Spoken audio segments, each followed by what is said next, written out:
And it's been quite the week in the Westminster bubble. The former Home Secretary Suella Braverman sat down for an explosive interview with her political editor Christopher Hope, her first since she was sensationally sacked by Rishi Sunak in November.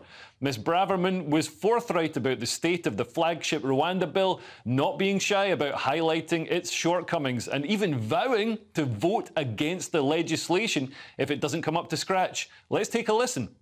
We need an effective deterrent. Unfortunately, it's lacking in the essential things that is going to make this bill work, that is going to stop the boats. We want this bill to work. It currently does not. And to pretend otherwise, I'm afraid, does a disservice to the British public. It amounts to a betrayal to the British public. I'm only going to support a bill that works.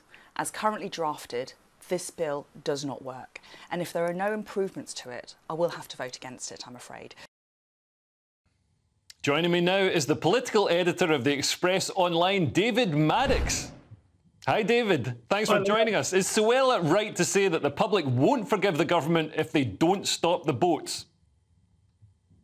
I think she's absolutely right, and you know this is a key issue in the election. After the economic issues, this is number 2 on the list, and frankly, you know, Rishi promised last year that he'd stop the boats by the end of 2023. He failed.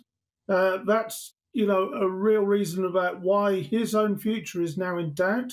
You know, a lot of people are talking about Suella as a potential replacement for him, and, you know, no wonder. Next week's going to be really big, really big. I mean, people are talking about Suella as a replacement for Rishi. Do you think if this week is a disaster for Rishi, that could actually happen? I do. I mean, you know, we're looking at the polls again. I've just seen a poll from this week. You know, putting Labour still 20 points ahead. You know, we're looking at Reform coming up in the polls, eating away at Conservative votes, and this is before any potential Nigel Farage comeback. So they're already on 10% with Richard Tice as the leader. And it's, you know, and the reason for this is because people feel betrayed. They feel that they don't have a real Conservative government.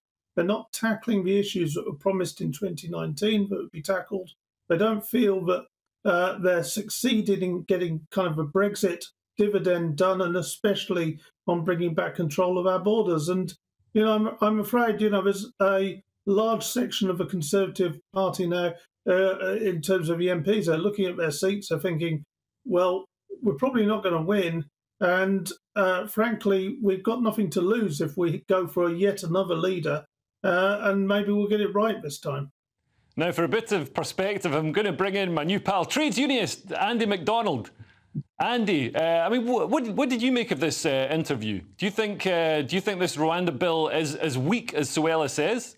I think it probably is weak. I think even the Prime Minister himself admitted that the whole Rwanda thing was a gimmick. So I think it's been weak from the start. You know, Suella championed the Rwanda bill, and then, well, it wasn't the Rwanda bill, but the Rwanda gimmick, and it got defeated by the courts. You know, the court said it's not legal.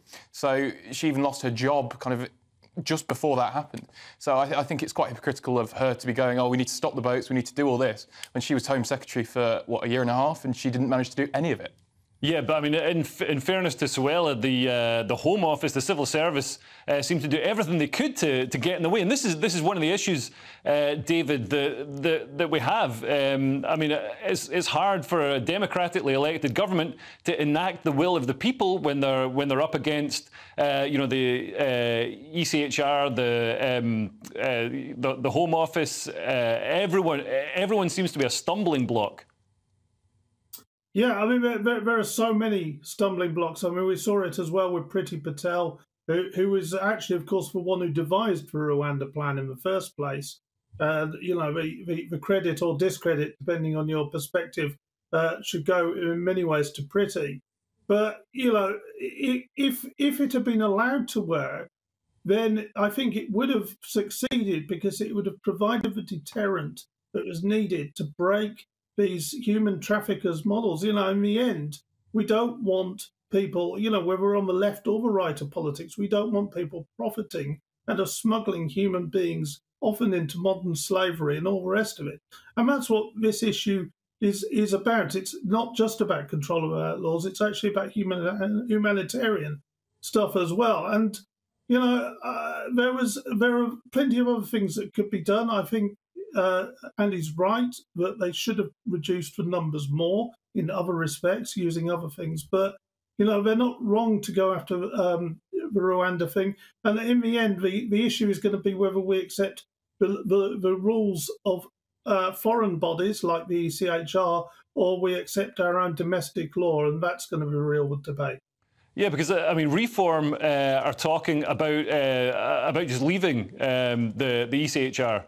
Vetoing it completely, so they wouldn't be able to do these sort of last minute bids to ground the flights when they're just about to take off. I mean, Andy, do you think the time has come for Britain to perhaps back away from some of the international institutions or wider institutions that govern it, and take back our sovereignty?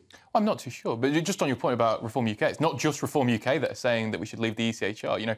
Even more mainstream figures like Dominic Cummings, the chief advisor or chief person or whatever he liked to call himself over those years, he's in favour of leaving the ECHR. He blogs about it every other week. I think actually, if we look at legislative priorities, I don't think leaving the ECHR is one of them. I think we can stop the boats without leaving the ECHR. I think it should be a consideration that any government takes, whether it's Conservative, Labour, or even Reform. But I don't think it's in the top 5 legislative priorities for Rishi, Starmer, or Tice, whomever is Prime Minister. Yeah, well, moving on. Earlier in the week, Sir Keir Starmer caused a stir with his comments towards Rishi Sunak, accusing him of not getting Britain getting called out as dog whistle, with some even accusing the Labour leader of starting a race row. Let's take a look at that exchange. Every week he stands here and tells the country they should be thanking him, not questioning him. He just doesn't get it. He doesn't get what a cost of living crisis feels like. Doesn't the country deserve so much better than a Prime Minister who simply doesn't get Britain? Now, still with me is the political editor of the Express Online, David Maddox, and trade unionist Andy McDonald. Andy, what did you make of that? Well, I don't think, Claire Coutinho, the Secretary of State for the Environment and Net Zero and Energy Security, well, she's not the Environment, Energy Security and Net Zero, she went out, I think it was on Times Radio, either this morning or yesterday morning, saying that it was a racist dog whistle. I don't think it was. I think it was a reference to a privately educated Prime Minister who went off to university in America, made all his millions in America, married a multi-billionaire married into a multi-billionaire family, and just doesn't really understand what working-class people across the country, what normal people, even middle-class people, I would say, are too poor for Rishi Sunak. He just doesn't get Britain. It's not a race thing. It's a socioeconomic thing, if anything. Yeah, I mean that's a fair point, David. We've seen that people like Boris Johnson, who is definitely born into privilege, can still resonate and reach across to working class voters. Who do you think's more out of touch, Keir Starmer or Rishi Sunak, David? I'm not sure either of them are in touch, really. I mean, that's part of the problem. And it's, but I mean, just getting back to Andy's point, I don't disagree with him that I suspect Starmer was talking about the kind of the wealth aspect of it and his background and things rather than race issue. But if it had been the other way around, you can bet that the Labour MPs would have been piling in. Calling, if it had been Boris, for example, calling Boris racist for saying exactly the same sort of thing.